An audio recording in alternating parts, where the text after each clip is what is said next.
Hi guys, welcome back to my channel. So today we actually have quite a serious topic that we're going to be talking about, and we're going to be talking about cervical cancer and my personal experience with cervical cancer. Okay, so the question is, what is cervical cancer?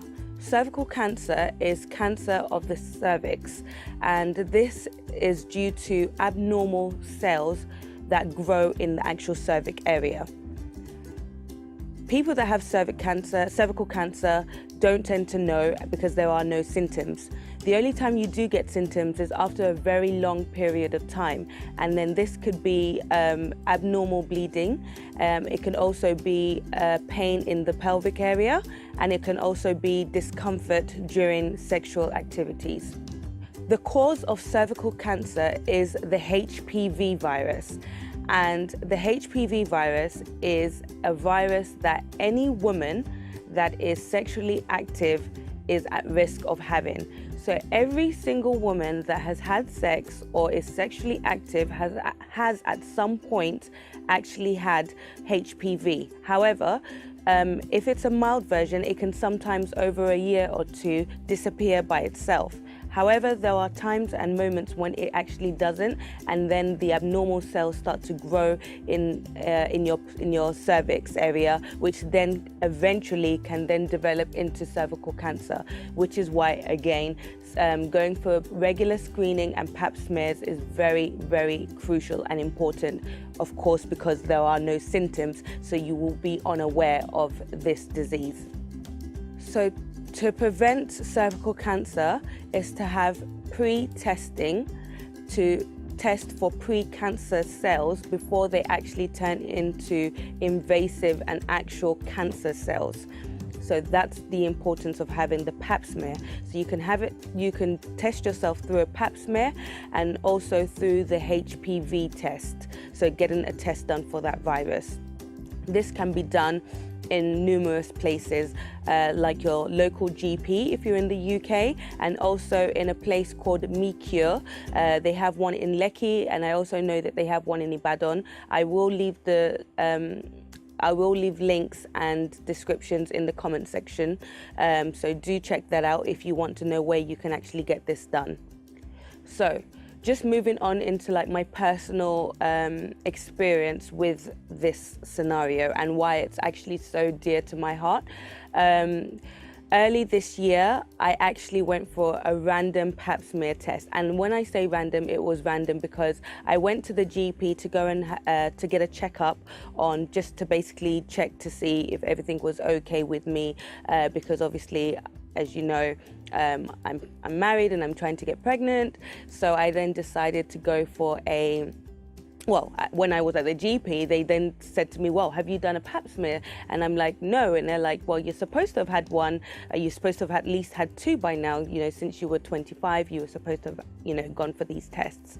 And I'm like, I've never actually had one before, unfortunately. So they actually gave me, they actually did a test, and, they assured me that it was going to come back okay, that there shouldn't be any problems, that, people, what's the likelihood of it coming back with abnormal cells.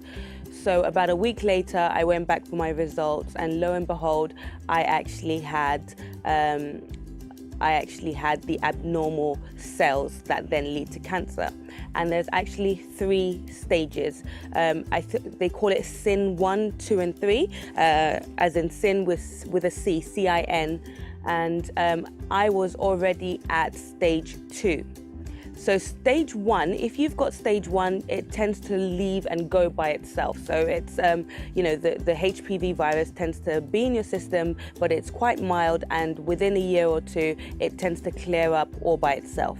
However, I had already gone past that stage and gone to stage 2, where I was more at risk of having cancer had I left it. So it was literally just the grace of God that I actually went for this test and actually got back my results. So being at stage 2, as you can imagine, I was scared. I was like, oh my gosh, I have cancer. What is the meaning of all of this? I was worried for my life. And they did assure me that no, it doesn't mean that I actually have cancer. It just means that I am more prone to having cervical cancer, cervical cancer in the future. And no one can actually say how fast it's going to progress. You know, had I left it. So we thank God I went for my test. It came back with stage 2, bearing in mind there's 3 stages. I was already at a advanced stage. So I had to then get a surgery. The surgery is a very minor operation. It doesn't take more than 15 minutes. It's not painful. They literally give you sort of like a numbing. I don't know what it is. It's like did they give me an injection? Can't remember if it was an injection, but they just numbed me. But I was able to walk after. I was able to leave the operation table, the operation room, walking. I mean, they say you shouldn't drive, but I felt very okay. Like I did go ahead with the rest of my day as normal. So it's definitely nothing invasive. They don't put you to sleep or anything. It's nothing to be scared about. You can actually see what's happening on the screen. You are awake. And basically what they do is they, you know, you have your little cervix. Your cervix is literally this big. It's so tiny. And and obviously what happens is you have like little bumps, which is the abnormal cells. And they basically just scrape that off. So it's kind of like they kind of burn it off. Basically they burn off the abnormal cells, and it sounds a bit more complicated and scary, but I can assure you that it really isn't, and you're totally fine.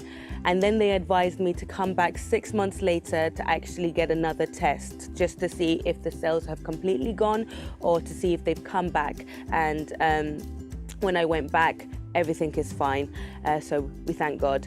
But yes, if you go for your test and it comes back negative and they do the operation for you, you are advised to then have more regular screenings, so every 6 months or every year rather than every 2 years if your test came back negative.